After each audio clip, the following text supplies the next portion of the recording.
hay momentos en la historia donde no se trata de si algo es posible, sino de tener el valor de intentarlo.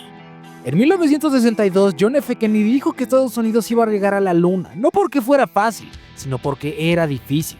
Un salto de fe para una de las marcas más importantes de Norteamérica. Un camino que inició hace casi 70 años. Un camino que sigue marcado por gloria, pero también por fracasos. Un camino marcado por velocidad, pero también por desastres. Pero ahora han aceptado el desafío más difícil de todos: entrar a la máxima categoría del automovilismo y luchar por reinar en las 24 horas de Le Mans. Siempre llega el día para toda marca grande que escucha el llamado de la pista, y esta es la historia de cómo el lujo americano decidió ensuciarse las manos. Amantes del deporte motor, están escuchando a Fer de Quetzal Motorsport, y esto es Que Cadillac es la gigante dormida del motorsport.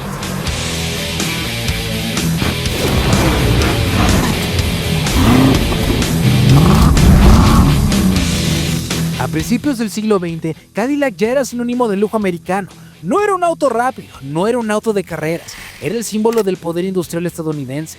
Metal forjado a mano, elegancia industrial, enormes V8, confort sin igual y presencia de ejecutivo, muy PDF como dirían los chavos. Y en una época donde Europa vivía las cicatrices de una guerra y reconstruyó su industria, Mercedes y BMW hacían autos... dejémoslo en fuera de lo común.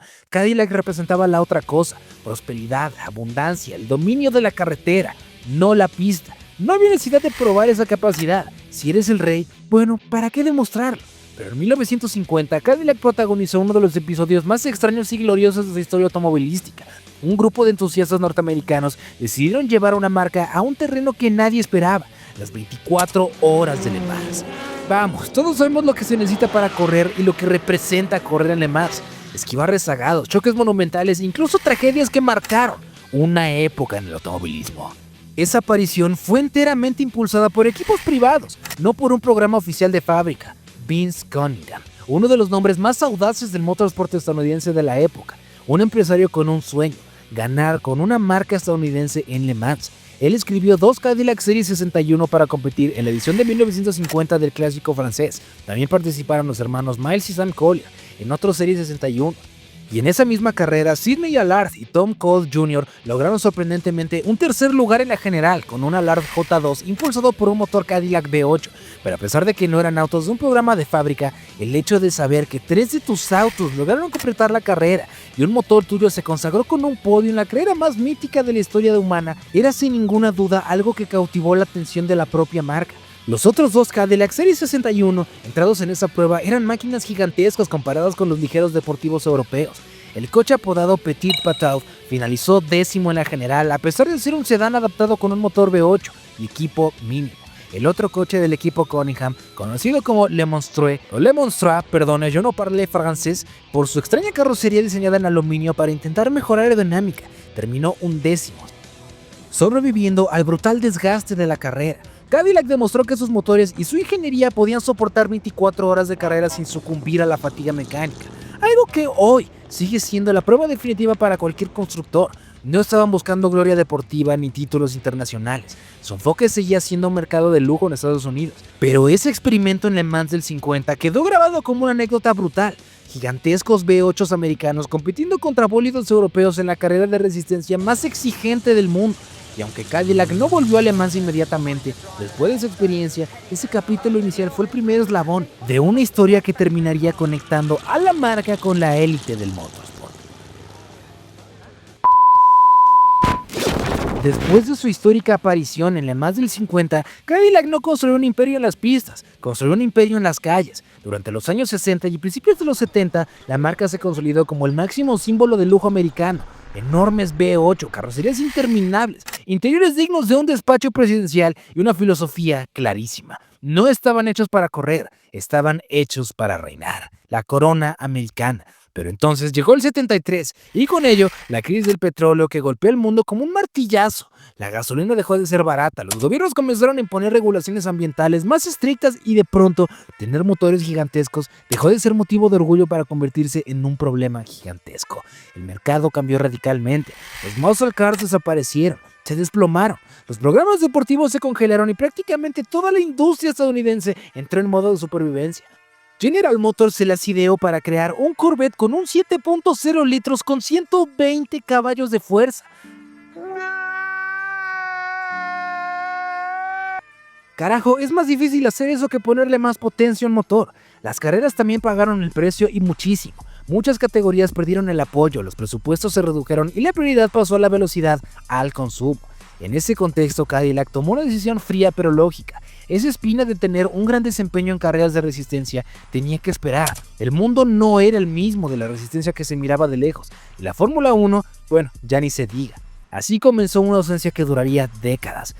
Cadillac siguió siendo ese ícono del poder americano, pero lejos de los circuitos. Mientras Europa desarrollaba su ADN competitivo y Japón perfeccionaba la ingeniería, Cadillac dominaba otro territorio, el del confort, el estatus, las autopistas infinitas. Y solo déjenme decirles que qué tremendos botezotes aventaba Cadillac. El potencial estaba ahí, los motores, la velocidad, la ambición. Todo estaba listo para que Cadillac y General Motors lo tomaran una vez más, una vez que el mundo se acomodara para darle preferencia a la velocidad y no a la eficiencia. Y por supuesto, casi 30 años después, sus plegarias fueron escuchadas. A finales de los 90s y principios de los 2000s, el mundo finalmente entendió que lo de las regulaciones ambientales era una mariconería. Y con el nacimiento de Linkin Park, General Motors dijo, chale, esa música está increíble. Hijo, deberíamos hacer un auto donde puedas escucharla. Cadillac finalmente despertó, cabrones. Después de décadas vendiendo puro lujo rodante, alguien dentro de General Motors hizo la pregunta prohibida. Nos la pasamos creando bichos monumentales. Ya no hay regulaciones ni crisis petroleras. Carajo, ¿y si volvemos a correr? Así nació el proyecto Northstar LMP. No era nostalgia ni marketing barato. Era un intento real de meter nuevamente a Cadillac en la élite del motorsport mundial.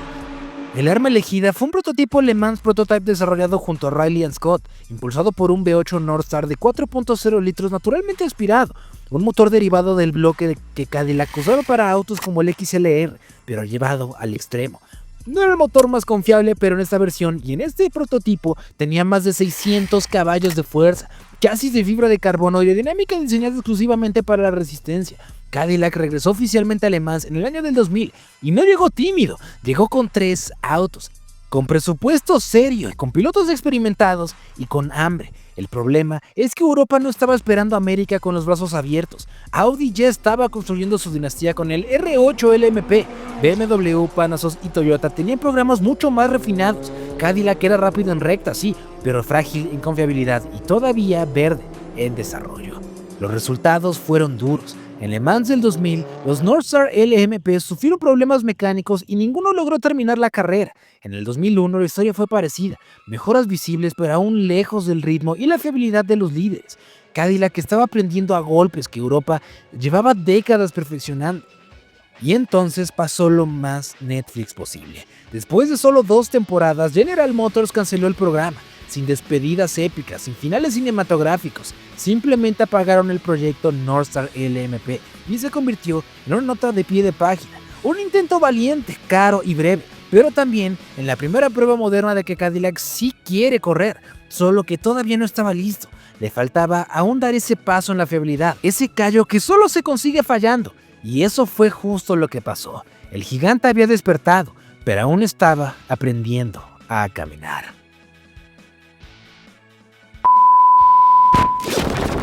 Después del fracaso del Northstar LMP, Cadillac volvió a desaparecer del radar internacional, pero esta vez no fue una retirada por miedo, sino por retirada estratégica.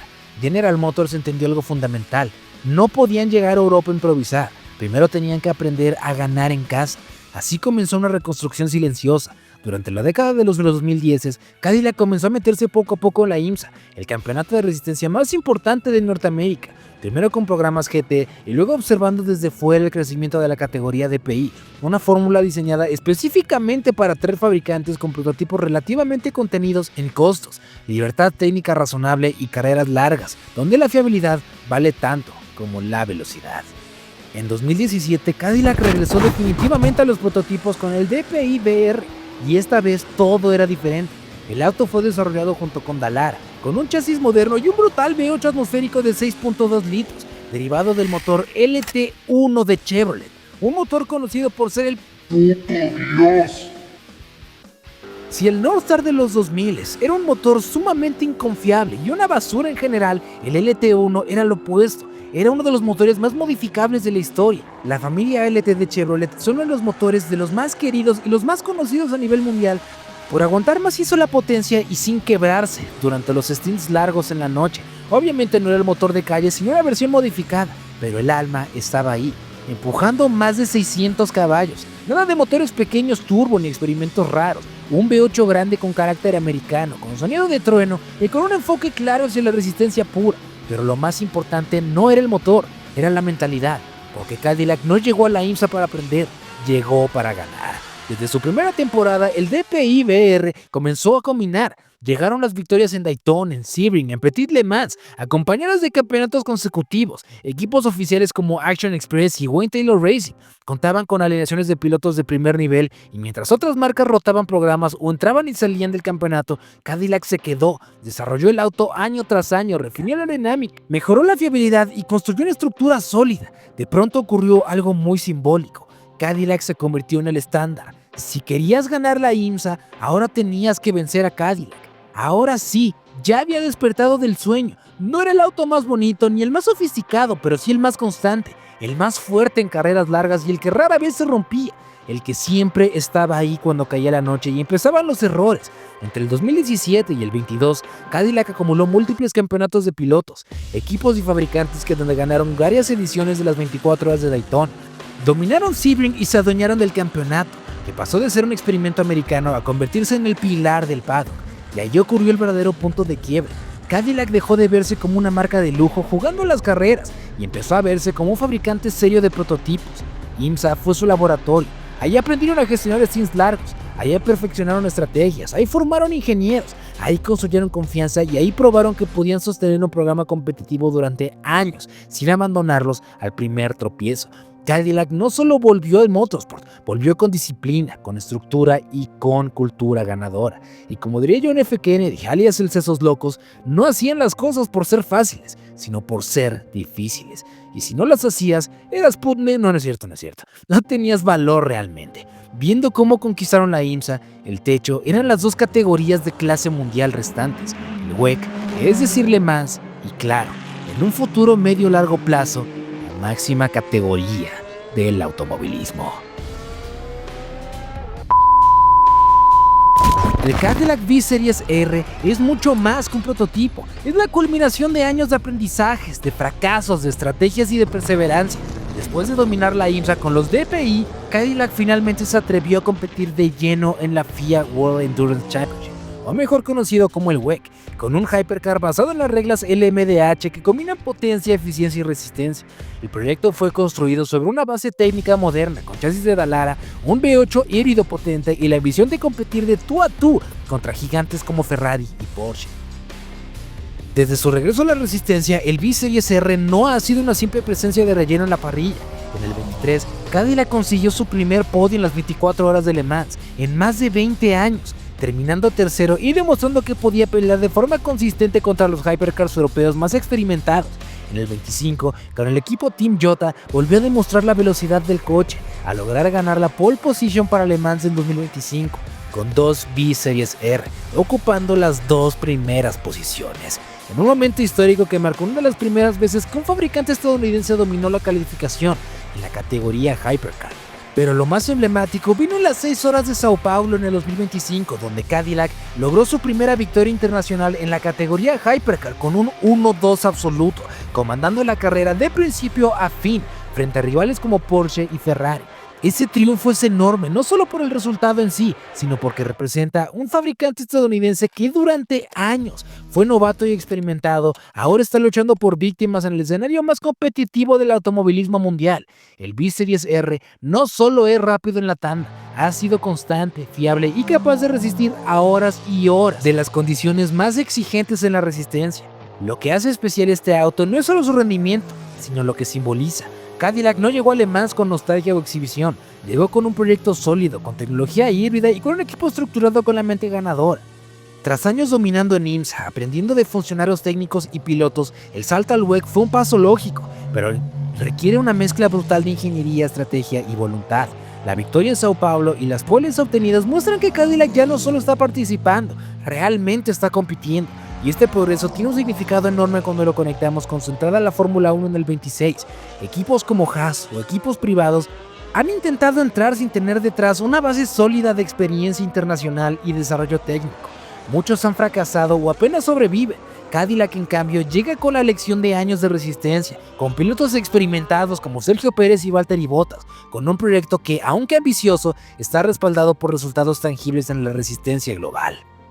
Este patrón recuerda el camino que llevó a Mercedes a la cima de la Fórmula 1. Mercedes no llegó y ganó de inmediato. Tardó años en construir infraestructura, cultura técnica, experiencia de competición y una mentalidad ganadora. En solo unos 6 años desde su recuperación como constructor, Mercedes pasó de ser inexperto a convertirse en una de las escuderías más exitosas de la historia de la categoría, con múltiples campeonatos de pilotos, constructores. Esa transformación histórica y el paralelismo que tiene con Cadillac, entrar, acumular experiencia, aprender a competir y con tiempo y perseverancia transformar su esencia de marca en lujo, en una potencia global del motorsport.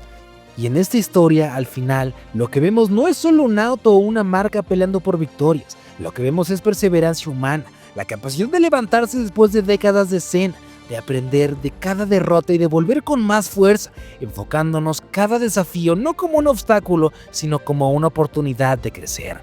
Cadillac no está aquí solo para competir, está aquí para escribir su propia leyenda, paso a paso, carrera tras carrera, hasta llegar a su punto más alto, a conquistar el máximo coliseo del motorsport moderno, la Fórmula 1. Le deseamos lo mejor a Sergio Pérez y a Valtteri Bottas. Pero tú, ¿qué piensas? ¿Qué opinas de Cadillac en el motorsport? ¿Crees que es el gigante dormido? ¿Qué otra marca crees que podría ser un gran éxito si tan solo lo intentara? Escucharon a Fer de Quetzal Motorsport y recuerden, nunca paren de desafiarse.